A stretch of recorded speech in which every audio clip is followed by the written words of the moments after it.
Hi everyone, welcome back to my craft desk. So today I'm going to be playing around with an idea that I had when I was sorting my craft room yesterday. And when I sorted my craft room, I came across these. What are these, you ask? So these are rolls of label tape. So this one is smaller individual labels. Let me show you. And they are self-adhesive, almost like address labels. So that's what these ones are. And then the other roll that I've got is a thicker, there we go, let me show you. It's just a sticky label. An address label that you'd run through your label machine. I don't know whether I picked this up thinking it would go into my label machine or not, but these are obviously available in loads of different sizes. And there's a length, so I'm going to chop their little blood. No, I can even pull it, it's got a little pull thing. So there's these labels. And the other one I found was this one, which I think is a continuous run of label, if I remember correctly. Yeah, it's a continuous run of label. What I'm going to do is use these to make my own like washi tape to use in my projects and my albums. So what I'm going to do is just cut a little bit off each one. Sorry if you hear the rustling in the background. That is my boy cat. He's just come in and he's causing chaos. And I'm going to play around with sort of stamping and colouring these to see if we can make our own washi tapes. This lends yourself, because it's got like 1, 2, 3, 2, 3 sort of different designs on it, which is quite cute. But this, I'm thinking, is one huge long piece, which would be a really cool decorative bit in a page or an album. So first thing I'm going to do, because it's obviously bent the wrong way, is weigh this down. So what can we use? I'm going to use my remote control for my lights on one end and my pair of scissors on the other. And this one's not as bad because it's 3 individual pieces. And all I'm going to do is use some inking techniques and some stamping to see what effects we can get. I wish you could see my son. He's rooting through the bin like he's never been fed. So I'm going to start with this big one. I currently have a album on the go in my colourway. I've just pulled the colours that I'm using, so lilacs and blues and the brown. So that's what we're going to go for. And I think I'm just going to start by seeing how well this tape takes colour. Not so good with the lighter colour. Let's see if I use a darker colour. I mean, mild lavender is a light tone anyway. There we go, the blue. It is a coated paper, as you can see. So what I'm going to do is just put some of this randomly all over the tape.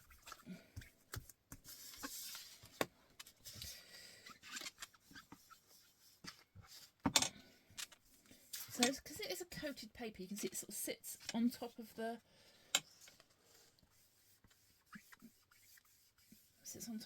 paper. So it does need a lot of blending out just to make sure that it's sort of dry. And then I'm going to add some of this vintage photo. This is the Tim Holtz Distress ink that I'm using. A really good general blending. I'm just going to move that one out of the way because it's in my way. And as you can see here, it's because it's coated paper and it's sat on the top, it is blending together quite well. I'm going to do the same. I'm going to add some more here. I think I'm going to end up with inky fingers. I guess it depends on the type of paper. Yeah, you can see my fingerprints in it where it's bringing the paper out. But I'm sure it will dry eventually, like printer ink does on labels. There we go. I'm trying this with you. You can see my fingers in it. Oh well, what's a craft project if you don't get dirty fingers? I'm just going to blend that to give it a base colour before we start playing around with designs on top of it. So what I thought I'd do for this project, because I haven't used them in a while, I can see my fingerprints, but I'm not worried, is use some of my wooden stamps. So I've got a lot of texture background wooden stamps. Let me move you across a little bit. There we go. And I've also got some here, some stamp sets, some butterflies and some text and things like that I thought I'd try. Knowing now, there we go. See where it's dry? It doesn't actually come off. It's just where it was wet. You had to watch your fingerprints. I'm just going to quickly go over there we go. Blend them out a little bit. There we go. I guess you could get your heat gun on it and dry that if you wanted to. But knowing that it is a coated paper, what I think I'm going to use some archival inks. I have no rhyme or reason of how I'm going to go about this. I think what I'm going to do is use my wooden stamps and create. So I've got some lovely texture wooden stamps. Texture wooden stamps. Texture wooden stamps. These are all Hero Arts wooden stamps. Textures, and I've got some little detail one as well. That's an Anna Griffin one. So then I'm going to use those in combination with these big normal stamps. So I'm going to start by just adding some of this sort of background distress. Like I say, this is a graphic paint stroke by Hero Arts wooden stamp. I don't necessarily want to go black, but I might go for this toffee and see what that comes out like.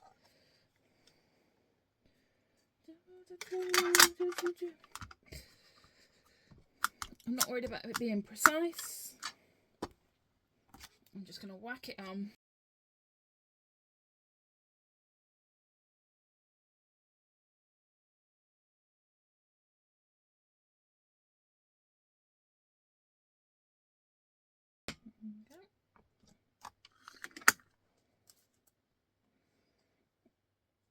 I quite like that.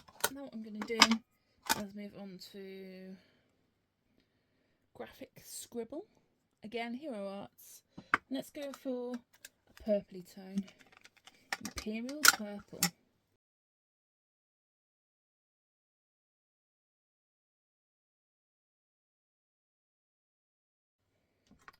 And then what I think I'm going to do is add the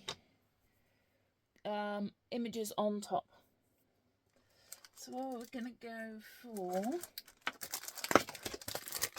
is this Crafting with Josie set. I don't know what it's actually called, but it's got loads of bees and butterflies and creatures on them. Well, they're a nice size for this thing. Obviously pick the size of the stamp that goes with your design. And I'm just going to grab an acrylic block, put the bee on, and we're going to go for the bee. I think I'm going to do her in the grey or the black. Let's go for the first one in the grey and see what happens. If it's not dark enough, I can always add it in the black. Again, I'm not worried if I don't have a full stamped image at this point. Oh, I can see there's a little bit more. I'm going to sort of fly her off to one side just to add a little bit of detail.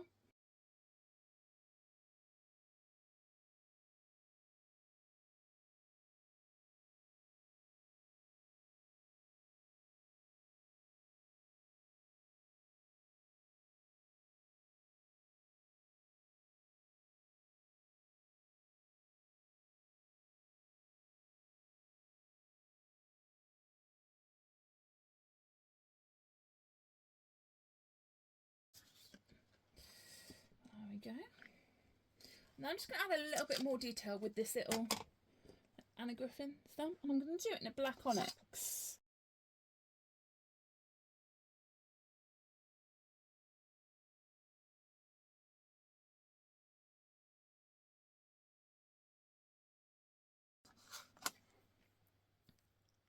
And that looks really cool. What I'm also then going to do is, at this point, you can add some white flicker. You can add what you want. I'm just going to add a little bit of Distress Oxide spray, but I'm going to do it from a really high end, so it just adds those little fine mist of grunge over the whole thing. And there we go, let me zoom you in. And that is what she looks like.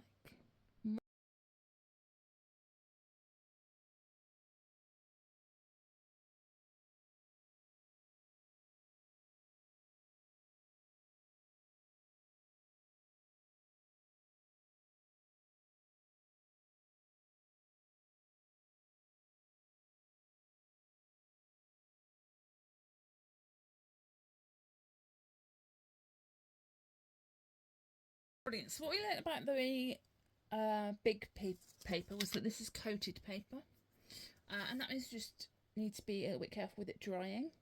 So what I'm going to do this time is go ahead again and add, there's no ink on there, add some ink.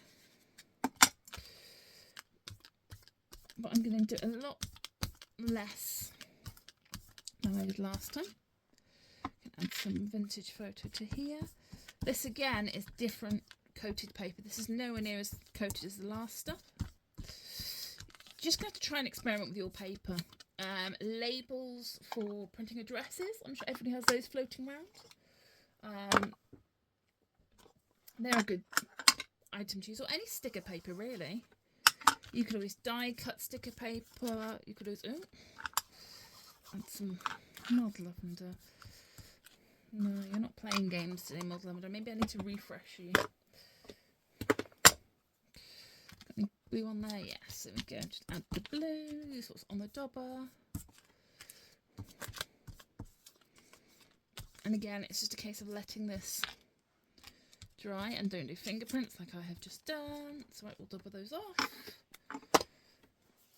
And then what I'm going to do is I'm going to use this text, which is an all and create text stamp. I'm going to apply it to an acrylic block. And I am going to apply text over all three of these as a base. As much as I like the grey last time, I think we're going to go for the onyx black today. Hands down, my favourite stamping ink ever is this fine onyx black ink.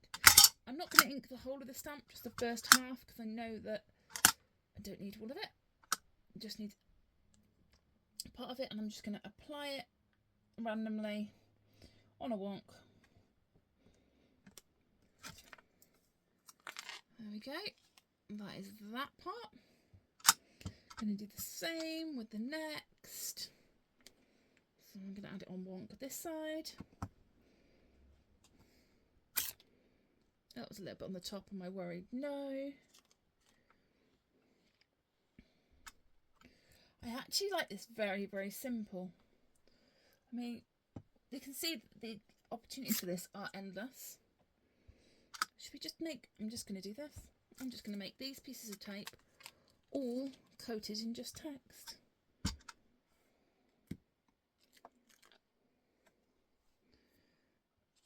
There you go, that bit there is fine at the top, it's got enough text on it.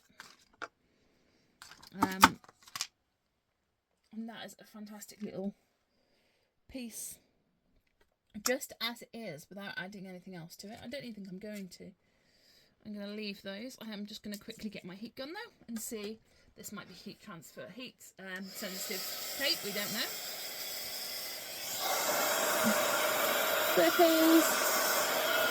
Nice quick circles.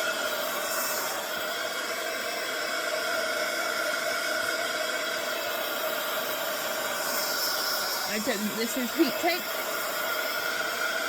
Heat labels, I think this is printable labels.